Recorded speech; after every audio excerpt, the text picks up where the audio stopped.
You finally booked that long-awaited cruise. Ocean views, endless buffets, zero thoughts of your endless email list. It's going to be smooth sailing, right? But every cruise is full of first-timers and even seasoned cruisers, making simple mistakes that turn a dream trip into a frustrating mess. From cabin choices that cause seasickness, to missed excursions, surprise charges, I'm here to help you skip the stress and sail smarter. In this video, we'll walk through the biggest cruise ship mistakes people make, and exactly how to avoid them. These are the things no one tells you at booking, but every seasoned cruiser has learned, usually the hard way. Whether it's your first cruise or your fifth, these tips can save you money, time, and even your sanity. Let's dive in before you pack your suitcase and leave your common sense on the pier. Cruising into a new port is exciting. Palm trees, warm air, maybe a reggae band greeting you. And then it hits. You didn't plan a thing. No idea where to go. No beach picked. No tour booked. No clue if this is the island with the pigs or the one with the zip line. While there's something to be said for spontaneity, port days aren't the best time to play travel roulette. Excursions sell out. The best beaches can be miles away, and taxi drivers smell indecision like sunscreen. A little research, and I mean even just 10 minutes on Google, goes a long way. Know what your options are, what you're willing to spend, and how long it takes to get back. Or at the very least, know how to ask, "Where's the beach?" in the local language. Trust me, aimless wandering is fine at the mall, not when your ship leaves at 4:30.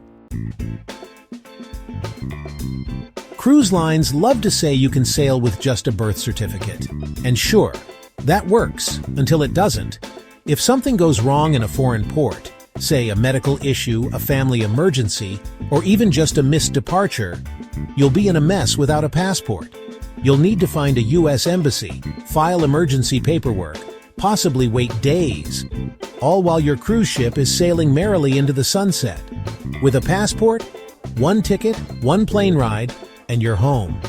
Yes, they cost a little bit. Yes, it's annoying to take that photo where you look like a confused FBI suspect. But it's the one document that turns an international problem into a manageable inconvenience. Consider it your golden ticket, except it actually works at the airport.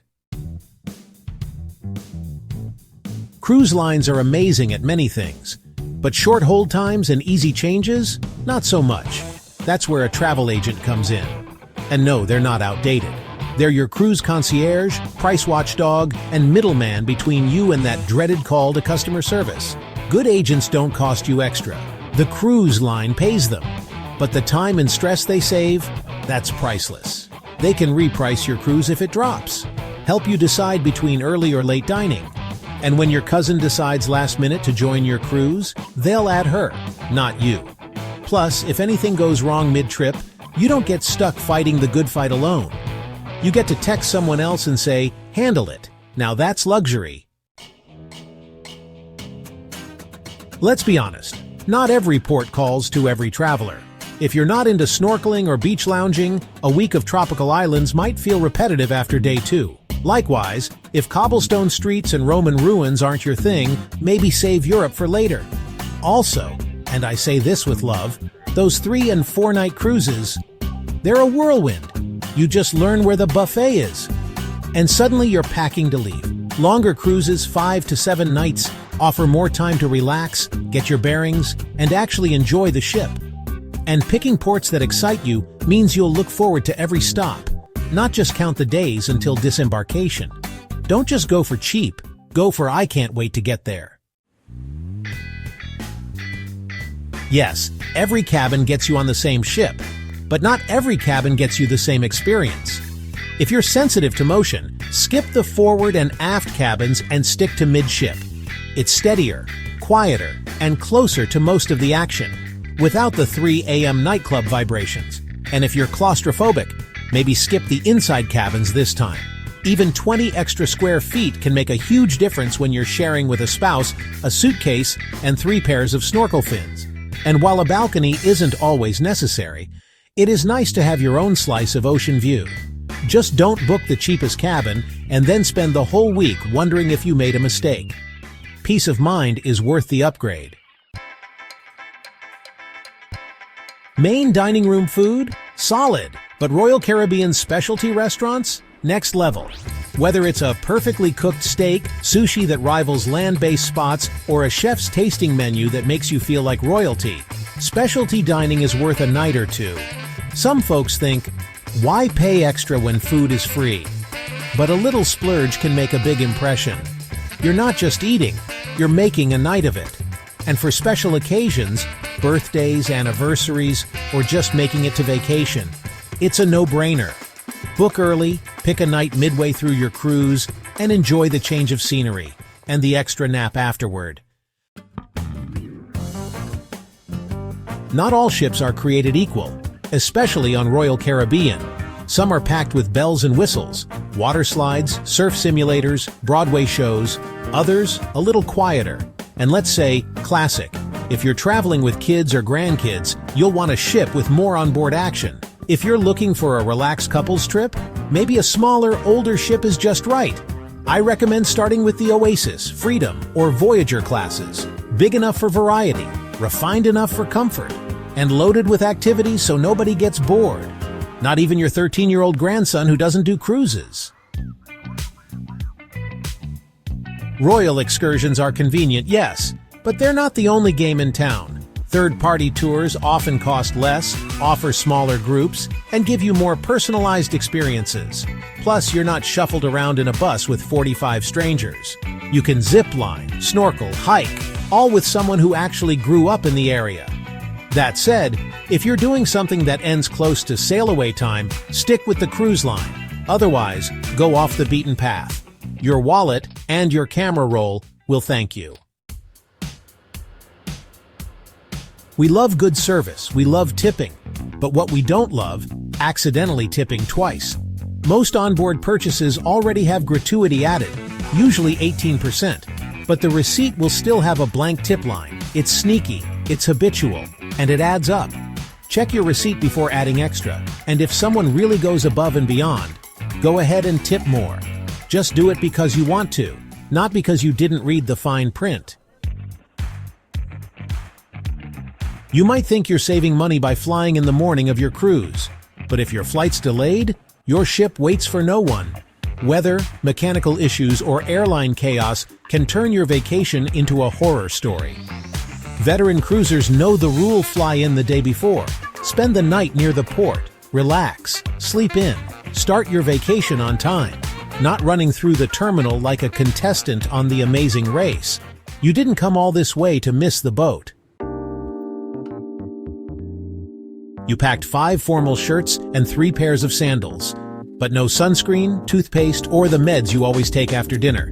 It's a common rookie mistake, and cruise shops know it. Yes, you can buy what you forgot, but it'll cost you. That $5 bottle of aloe from Target, now it's $17.99 plus tax and a little regret. Before you board, make a checklist. Think meds, motion sickness bands, sunscreen, travel-size laundry detergent. And yes, even your backup reading glasses.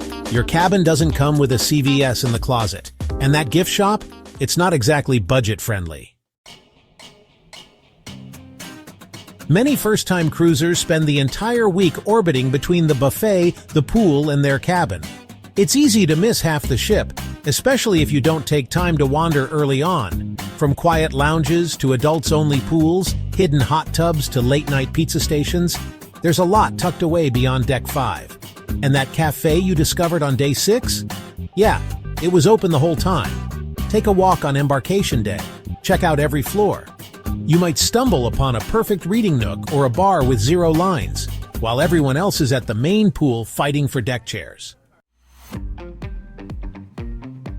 You get a printed schedule in your cabin each night, or it's loaded in the app. It lists every activity, show, trivia game, class, and event happening the next day.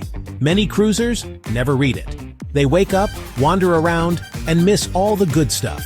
The magic show? Gone. Free mimosas at art auction? Missed it. 90s music trivia in the schooner bar? You were napping. Reading the daily schedule takes 3 minutes. Circle a few things, make a loose plan, and thank yourself later. You didn't come all this way just to miss line dancing with Doris at 3 p.m. Look, it's great to be prepared, But if you've got a color-coded spreadsheet of everything from sunrise yoga to your 8:14 p.m. dessert, maybe take a breath. Cruises are meant to be enjoyed, not conquered. It's okay to skip the 11 a.m. Zumba and sip coffee on the deck instead. Or say no thanks to an excursion and relax by the pool. The best cruise moments often come from what you didn't plan. That random game show, that quiet evening with a sunset and no agenda. Give yourself some breathing room. You're on vacation. One thing you'll notice on cruise ships, bottled water adds up fast. You'll find water at the buffet, bars, and drink stations. But you'll need a container. And no, they don't give out bottled water for free, even if you look very thirsty. Bring a reusable bottle or tumbler. You can refill it throughout the day and carry it to shore excursions, shows, or up to that walking track you swore you'd try. Staying hydrated means more energy, fewer headaches, and less money spent on $4 Dasanis. It's a small item that makes a big difference. Plus, you'll look like a seasoned cruiser who's got it together, even if your sunglasses are still in the cabin. There you have it. 10 rookie mistakes you can now avoid with ease. Cruising with Royal Caribbean should be exciting, not stressful. Plan a little, research a bit, book smart, and most importantly, enjoy every moment. If you found this helpful, give us a like and subscribe to RoyalCaribbeanBlog.com for more no-nonsense cruise advice. Until next time, happy sailing, and may your towel animals always be upright.